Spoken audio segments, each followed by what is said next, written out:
ஸ்ரீ கர்க சம்ஹிதை 20ஆம் அத்தியாயம்.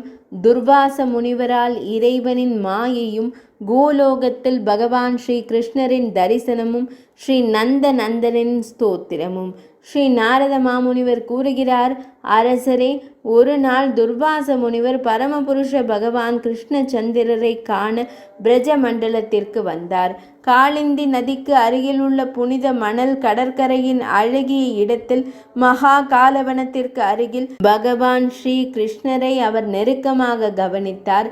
அழகான மதன கோபாலர் குழந்தைகளுடன் அவர் அங்கு வலம் வந்து சுற்றி திரிந்து ஒருவருக்கொருவர் மல்யுத்தம் செய்து பல்வேறு குழந்தைத்தனமான குறும்புகளில் ஈடுபடுவார். இந்த எல்லா காரணங்களுக்காகவும் அவர் மிகவும் அழகாக தோன்றினார். அவரது உடல் முழுவதும் தூசி படிந்திருந்தது. அவரது சுருள் கருப்பு முடி அவரது தலையை அலங்கரித்தது. திகம்பர உடையில் குழந்தைகளுடன் பகவான் ஸ்ரீஹரி ஓடுவதைக் கண்டு துர்வாசர் வியந்தார். ஸ்ரீ துர்வாச முனி மனதிற்குள் கூற ஆரம்பித்தார், இதுதானா அவர்? அதே கடவுள், 6 மடங்கு ஐஸ்வர்யங்களை கொண்டவர். பிறகு ஏன் அவர் தனது குழந்தைகளுடன் பூமியில் சுற்றி திரிகிறார்?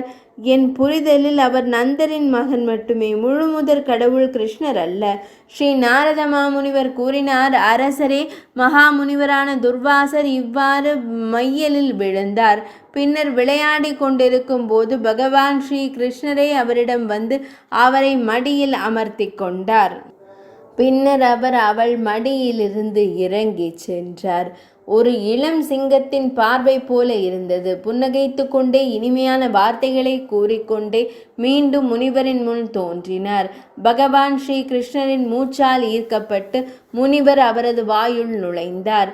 அங்கே காடுகளும் வெறிச்சோடிய பகுதிகளும் நிறைந்த ஒரு பரந்த உலகத்தை கண்டார்.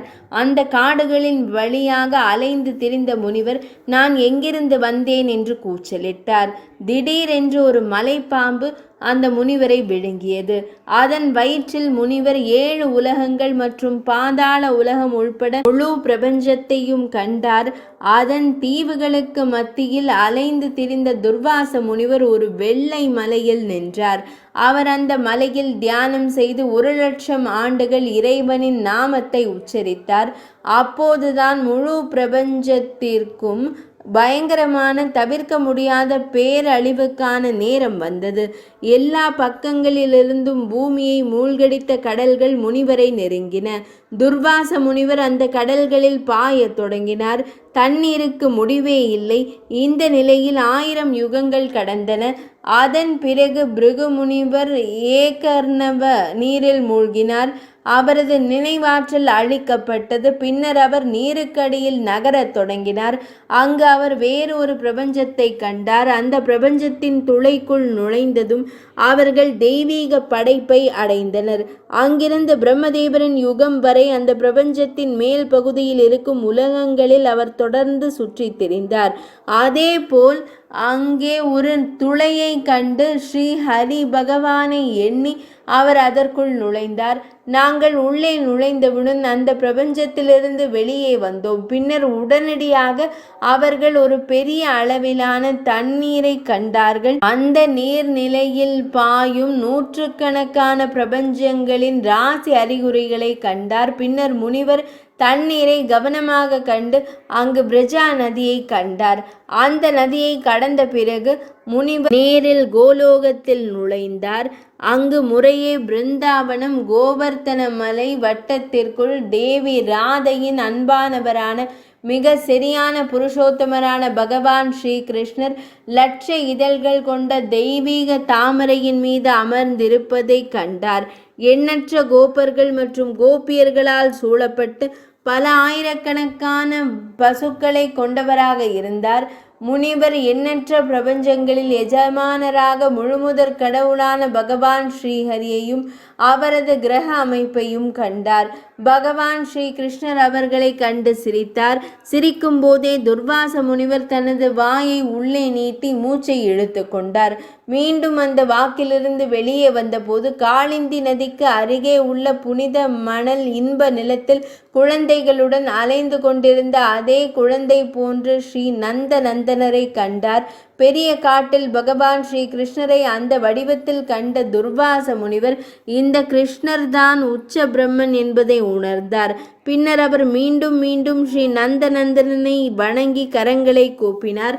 முனிவர் கூறினார், புதிதாக வளர்ந்த அஸ்பாரகஸ் தாமரைகளைப் போலே பெரிய விழிகளை கொண்ட உருவப்பழத்தின் சிவப்பு வெறுக்கும் நீர் தாங்கியின் இருண்ட மற்றும் அழகான பிரகாசத்தை, முட்டுக்கள் கொண்ட தெய்வீக புன்னகையால் மூடப்பட்ட முகம் கொண்ட ஸ்ரீ நந்தனந்தனனை என் முழு மனதுடன் வணங்குகிறேன்.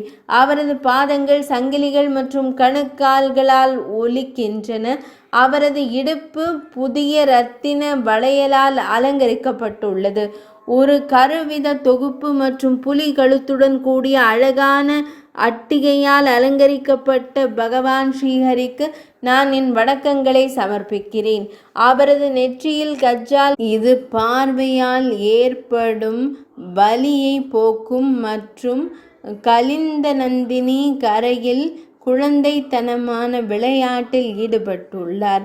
அவரது அழகான முகம் முழு நிலவைப் போல புதிய நீல கன சதுர்த்தத்தின் இருண்ட ஒளியை எதிர்க்கும் சுருள் கருப்பு முடியுடன் பிரகாசிக்கிறது மற்றும் தலை போன்ற கிரீடம் சற்று வளைந்துள்ளது. நந்தனந்தனான பகவான் ஸ்ரீ கிருஷ்ணனும் மற்றும் உங்கள் மூத்த சகோதரர் பகவான் ஸ்ரீ பலராமரே, உங்களை நான் மீண்டும் மீண்டும் வணங்குகிறேன்.